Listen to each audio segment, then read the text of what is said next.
Ya, untuk regresi logistik, jadi yang pertama kita lakukan adalah persiapan datanya terlebih dahulu. Nanti bisa dibuka ini ya, 144 data dan hasil. Nah, di data ini ada rangkuman dari indikator yang digunakan. Nah, di sini ada 3 ya, Y-nya itu ada 3.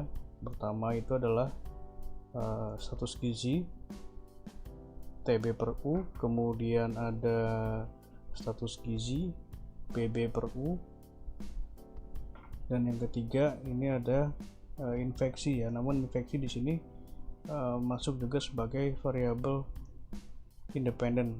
Nah, ini masuk ke dalam X9, namun nanti pada saat analisisnya ini akan ditukar ya.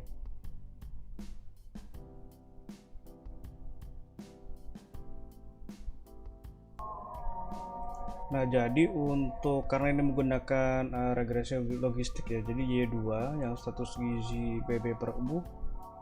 Nah, BB per U ini kita convert dulu menjadi 2 skala. Jadi ini ya. Nah, 1 itu baik, 2 itu kode untuk kurang dan buruk ya. Kalau tadinya kan ini ada 3 skala. Nah, kalau 3 skala itu tidak bisa menggunakan regresi logistik, jadi kita harus reduksi terlebih dahulu. Nah, reduksinya seperti ini ya, jadi 1 itu adalah baik, 2 itu kurang sampai dengan buruk, seperti itu. Nah, kemudian untuk analisisnya, nah, di sini saya buat ada 3 model ya, tapi sebenarnya ada 4. Oke, saya jelaskan dulu ya. Yang pertama adalah status gizi ya, Y1-nya adalah status gizi TBU, kemudian untuk status gizi yang BBU, kemudian untuk lingkungan di sini saya buatkan menjadi 2. Jadi di sini ada 4 model analisis. Nah, infeksi ini ada yang infeksi lingkungan ya. Nah, ini infeksi lingkungan, dan kemudian infeksi lengkap. Nah, seperti ini. Jadi lengkap itu artinya variabelnya sama dengan yang lain ya, dengan Y1 Y2. Nah, itu sama, jadi semuanya dimasukkan menjadi satu analisis. Nah, kalau lingkungan ini khusus yang variabel lingkungan saja, seperti itu. Nah, kenapa ini saya buat 2, karena sebagai backup ya. Nah, untuk yang infeksi lingkungan ini setelah dianalisis ternyata signifikasinya tidak ada yang lebih kecil dari 0,05, jadi semuanya lebih besar ya. Artinya di sini infeksi itu tidak dipengaruhi oleh ini ya, tidak dipengaruhi faktor lingkungan, seperti itu. Makanya saya buat lengkap. Nah, kalau lengkap ini ada beberapa yang signifikan. Nah, kondisi bangunan ini signifikan ya terhadap kejadian infeksi, kemudian keragaman makanan ya, keragaman konsumsi kayak ini signifikan seperti itu ya. Jadi untuk berjaga-jaga saja kalau misalkan butuh 2 model seperti itu, daripada repot, jadi saya buatkan menjadi 2 seperti ini. Nanti tinggal dipilih saja mana yang mau digunakan. Nah, untuk analisisnya sendiri, ini ya untuk kriterianya sudah saya siapkan di sini. Nah, oke, kita buka dulu aplikasi SPSS. Di sini saya menggunakan versi 30 ya, namun ini di versi berapapun akan sama saja. Nah, kita masuk ke variable view. Nah, ini kita copy ya. Nah, ini kita copy dari X ya, dari Y1 sampai dengan X19. Ini kita copy, kita paste di name seperti ini. Kemudian kita copy ini ya keterangannya. Nah, kita copy keterangannya di label. Oke, seperti itu. Nah, kemudian kita masukkan untuk codingnya. Karena ini codingnya banyak ya, jadi saya masukkan beberapa saja, karena nanti sisanya tinggal diikuti, kan caranya sama. Nah, kita klik di value. Contoh untuk status gizi ya, TB per U. Nah, ini ada 2, kita buat di sini 2 ya, 1 2. Nah, kita masukkan value nya 1 2, kemudian label. Nah, kita masukkan ini ya, 1 itulah kodenya normal, kemudian 2 itu kodenya untuk stunting. Nah, seperti ini ya. Kemudian untuk status gizi BB per U sama ya, caranya seperti tadi. ini ada 3, namun yang kita gunakan nanti data yang ini ya, yang ada 2 ya, karena ini sudah direduksi jadi kita buat menjadi 2. Nah, 1 2 1 itu adalah ini ya, baik. 2 ini adalah kategori kurang dan buruk. Nah, seperti ini, kemudian oke. Lalu jenis toilet di sini ada 2 ya. Nah, ini ada layar angsa dan jamban.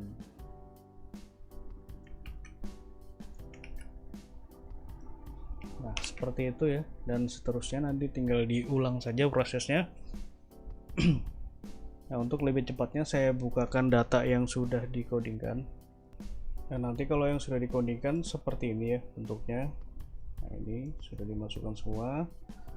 Kemudian setelah jadi codingnya, kita masuk ke data view. Nah, kita masukkan data penelitiannya. Pertama dari status gizi dulu ya, Y1. Nah, ini kita copy, kemudian kita paste di Y1. Nah, untuk Y2 ingat kita gunakan data yang reduksi ya.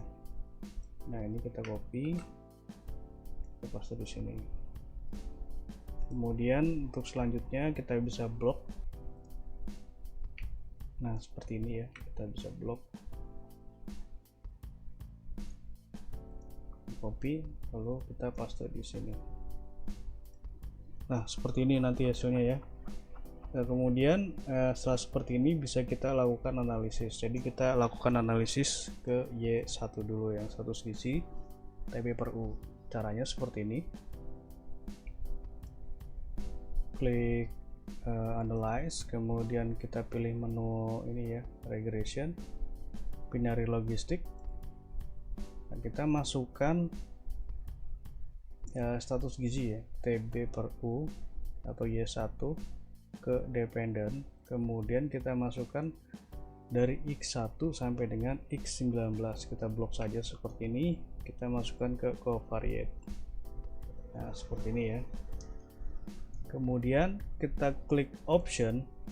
Nah, kita centang ini ya, Hosmer Lemshow ke depth of fit, kemudian kita centang juga ini ya. Nah, ini CL untuk expected beta, expected B, continue, lalu klik OK. Nah, ini adalah analisis regresi logistiknya ya.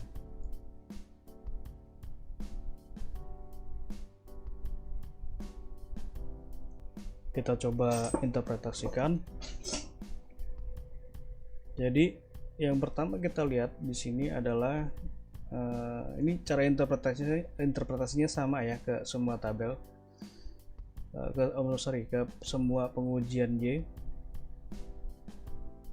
Nah, ini untuk yang status gizi TB/U. Jadi yang pertama kita lihat adalah uji kelayakan modelnya terlebih dahulu. Nah, untuk uji kelayakan model kita menggunakan nilai ini ya, Hosmer Lemshow test. Nah, yang dilihat di sini nilai signifikasinya yang ini. Nah, yang ini ya, signifikasinya. Jadi signya ini harus lebih besar dari 0,05 baru dikatakan modelnya itu layak untuk digunakan. Nah, di sini nilainya adalah 0,387, maka hasilnya layak ya untuk digunakan. Kemudian untuk nilai pseudo R-square atau nilai R-square ya kalau di regresi berganda. Nah, untuk pengujian R ini kita menggunakan nilai ini ya, Albuquerque R-square. Nah, yang ini nilai R-square nya di sini adalah 0,288. Nah, ini 0,288. Jadi di sini menunjukkan bahwa variabel ini ya, variabel dari X1 sampai dengan X19 mempengaruhi sebesar 28,8%, sedangkan sisanya dipengaruhi oleh variabel lain di luar dari model penelitian ini. Nah, seperti itu. Jadi besaran pengaruh secara simultan adalah 28,8%. Nah, kemudian ada pengujian ini ya, pengujian signifikasi koefisien regresi logistik. Nah, ini menguji pengaruh secara simultan. Parsial. Ya, secara parsial ya. Nah, di sini bisa kita lihat ya nilainya.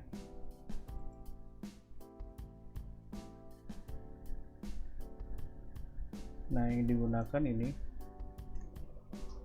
di tabel variable in the equation. Nah, di sini ada beberapa nilai yang kita perhatikan, yaitu nilai B. Nah, ini ya, B ini untuk menentukan apakah pengaruhnya itu positif atau negatif. Kemudian nilai sig ya, ini sig. Jadi sig ini untuk menentukan apakah pengaruhnya itu signifikan atau tidak.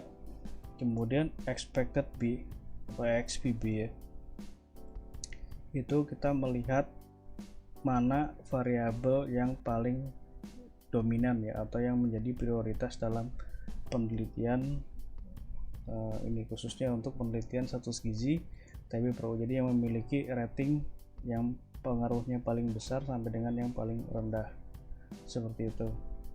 Nah, dari hasil pengujian ini diketahui ya. Nah, ini jadi kita lihat dulu nilai ini ya, nilai dari B-nya ini.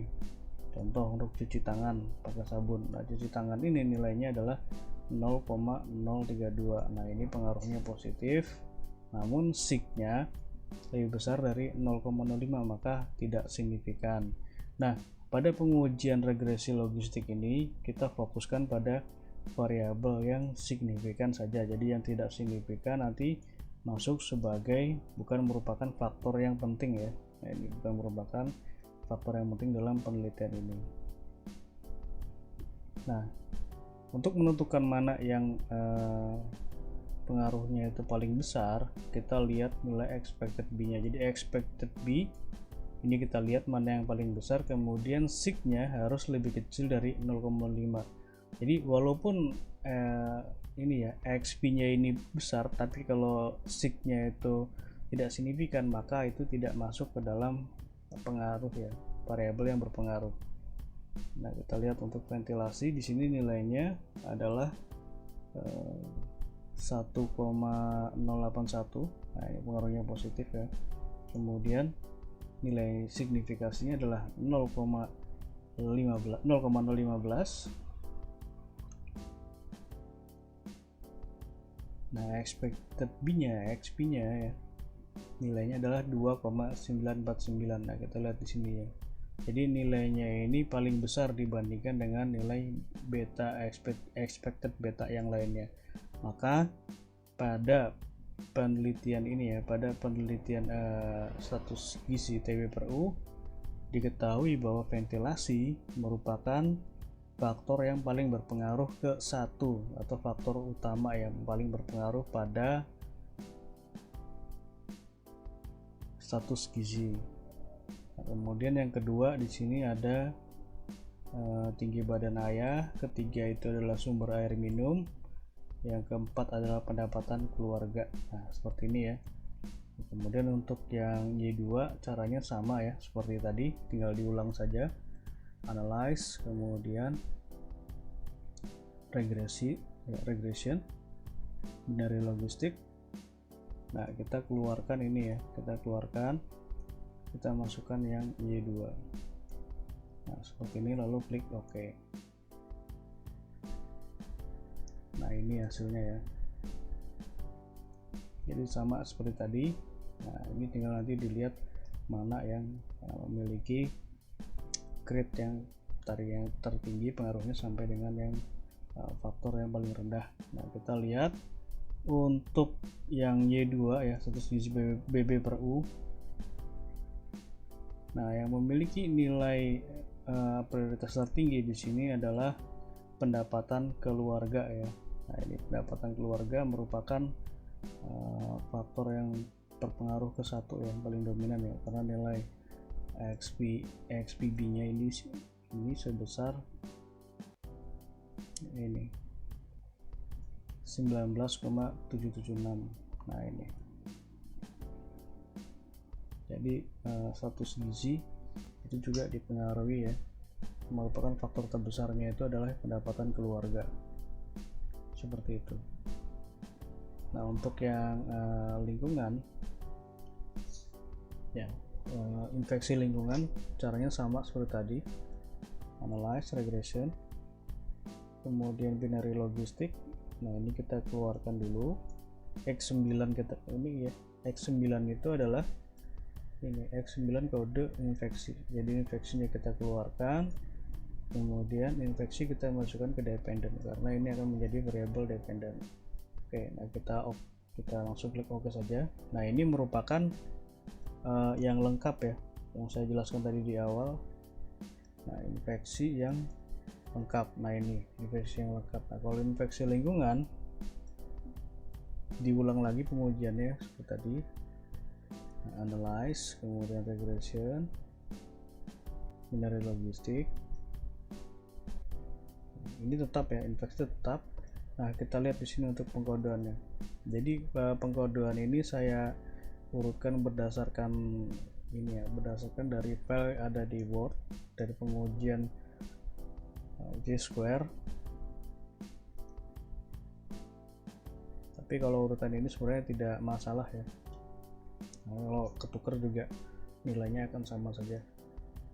Nah di sini kita lihat ya, dari X1 sampai dengan X8. Nah ini kita keluarkan dulu, jadi X1 sampai dengan X8, kemudian X13. Nah, luas bangunan seperti ini, lalu klik OK. Nah seperti ini ya. Jadi untuk yang lingkungan ini SIG-nya ya, semuanya ini lebih besar dari 0,05 ya, maka pada lingkungan ini tidak ada faktor yang berpengaruh ya terhadap kejadian infeksi. Namun pada yang lengkap yang ini, nah yang lengkap ini ada dua faktor ya. Jadi yang pertama di sini ada kondisi bangunan ya, jadi bangunannya itu semakin baik maka resiko infeksinya semakin menurun, kemudian konsumsi juga sama ya, semakin baik semakin menurun. Di sini juga sudah saya lengkapi dengan lampiran outputnya. Nah seperti ini ya, dan tinggal di copy saja. Ini udah lengkap, semuanya ada di sini. Oke, sekian untuk pengujiannya. Terima kasih.